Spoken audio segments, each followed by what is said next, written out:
Hello, beautiful. Hey, today we are going to talk about how to use commentary.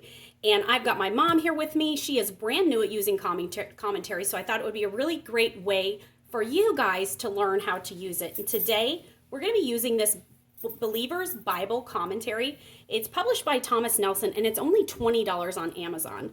The cool thing about it is it's the entire Bible. So usually in commentary, you have to buy one book for every book of the Bible, or one condensed book for Old Testament and New Testament. But this one has the entire Bible. See, a complete Bible commentary in one volume. And so it's going to have everything in it you need. The difference between this and a study Bible is that a study Bible has the Word of God in it along with commentary. So this has more space to give you more notes. And all commentary is someone's comments, okay? So you want to be careful with commentary because it's someone's opinion. And no one truly knows what the Word of God means except for God.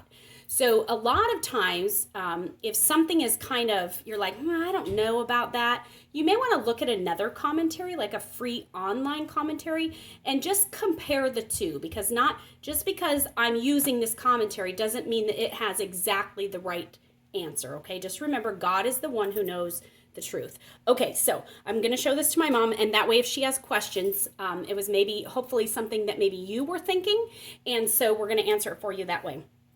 All right, so did I answer just what it is now, Yes. Do you think? Okay.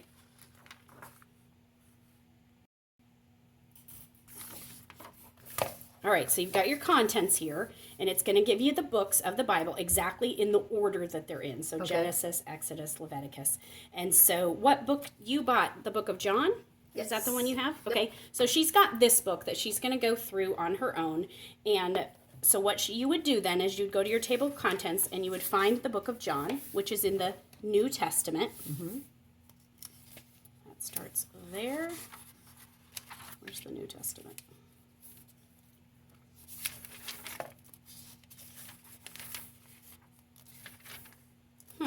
That's interesting. I know it's in here because I just looked at. Maybe you have to go to the New Testament. Well, I guess we're learning something together here. Mm-hmm. The prophets.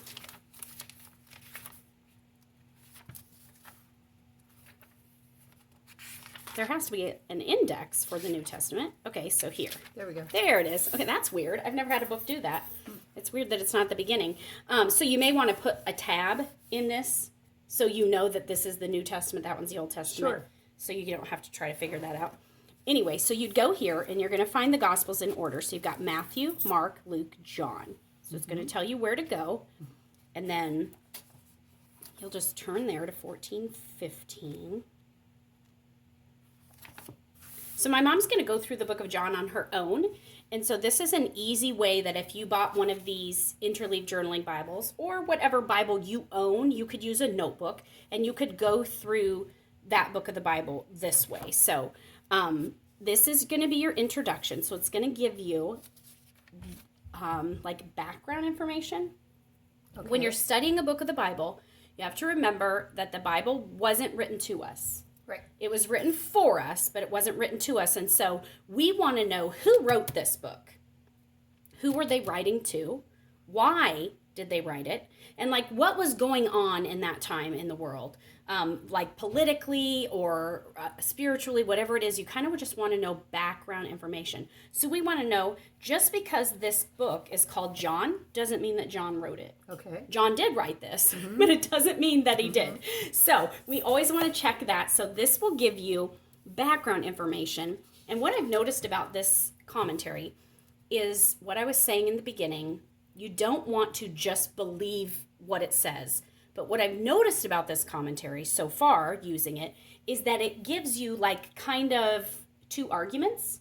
Okay. So if some people think John wrote this, but some other people maybe weren't sure if John did, it kind of gives you that information and lets you decide what you feel is right. So you have to remember, when you study the Bible, the Holy Spirit's in you, and that's God himself. Mm-hmm. And so he's going to help guide you into truth. You also have to remember that back in the day, people didn't have these things. Right. They literally studied the Word of God with the Word of God, and that's all they had. Yes. So you have to know that you can learn the Word of God without any of this. but this is super helpful. So then you've got your authorship. It's going to tell you who wrote it, and it gives you all this information. The gospel itself is anonymous as to authorship, but there are many good reasons for believing that it was written by the Apostle John, one of the 12. So in some of Paul's letters, like the letter to the Philippians, he will say himself that he wrote it. So he will say it's from Paul and Timothy to the servants of Christ. So what they're saying here is John doesn't say, this is from John, and I'm writing to so-and-so. It just starts. Okay? So that's what that's telling you. So they believe it's John. So we can know that it's John based on that. And what I did with my Philippians book, because I'm working on a series for this, is I took notes in the front page of the background. So in your front of your John book, right here and here, you could take notes with who wrote it, who they were writing to, when it was. And so you would just read through these, and you'd get all this background information, whatever stood out to you. Whatever you thought was interesting, write it down. If you don't have enough room there and you wish you had more room, you could take a piece of paper. Do I have a piece of paper? Well, here's a tip-in that goes to that other book that I was showing you. So this is a tip-in. You could take, let's pretend like this is blank on both sides. You could put this in here and tape it in with a piece of washi. And then it would flip open, and it would give you note space here and note space here. So if you run out of space right here, just make a tip in and flip it. Some people flip them from this side. Some people flip them down or up, whatever works for you.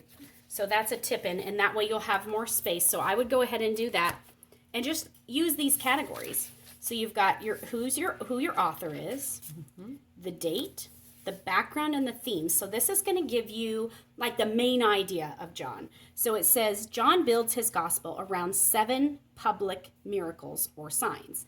Each is designed to show that Jesus is God. And then it's going to give you those 7 points. So by knowing that ahead of time, when you go in to read John and study John, you're going to know, oh, wow, John split this into 7 main miracles, which is cool, which I actually didn't know because I haven't used this book to study the book of John. So this book really is really good. So go through that and just read and write down whatever you want to. Here's an outline. You could write that down if you want, or just refer back to it sometimes because it will help you split it up too and understand where you're at. You can go through 1 chapter a week. You could go through 1 page a week, however slow or quickly you want to go through it. Ignore my mess because you will do this. I have this weird, crazy way of doing it. But you would just read it. And the one thing I would suggest you do is find God everywhere. So just his name. So let me show you in Philippians, for instance. I only highlighted his name and the pronoun referring to him. So everywhere, God and Father and Lord Jesus Christ and He and Christ Jesus. And so the whole thing, see how God stands out? Because I just chose his name. So that's what I would suggest you do. Then anything else you want to highlight, just do whatever you feel stands out in any color you want. Like no rule here. My mom's brand new at Bible study, just so you guys know. So, and you're, how old? Do you mind sharing? 72. 72. So she's learning a new thing here. She's very smart and very good at reading and taking notes. So this will be easy, but she just had never used a commentary. So I would suggest you go through, read the whole chapter at once if possible, or the whole book, just so you understand it before you start studying. And then you can go in and just do, let's say you're just going to do 1 page a day. So you would read this, find God, and then you would take this blank page over here, which it'll look like this, blank page, and you will read through this and write down what stands out to you. So this is like kind of a cheating way to study the Bible because you're not really looking up word definitions on your own. You're not looking for... you're not comparing other translations. You're not necessarily looking for cross-reference verses, but it makes it easy for a beginner. It's a simple way to get started. And here's the cool thing. You'll find cross-reference verses in here. So right here it says Genesis 1:2. So you could get your Bible out then and go to Genesis and look at Genesis 1:2 and write it in your notes as a cross-reference verse. So the very best way to learn God's word is through God's word. So cross-reference verses are really important, but you'll find them all throughout this. They're in the parentheses. Okay. So you'll find it'll even refer you back to some other verses within John, and then it will refer you to other places in the Bible. That's where I should use Bible Hub. Yes, and you can use Bible Hub, absolutely. So this will just make it really easy way for you to study and learn a lot.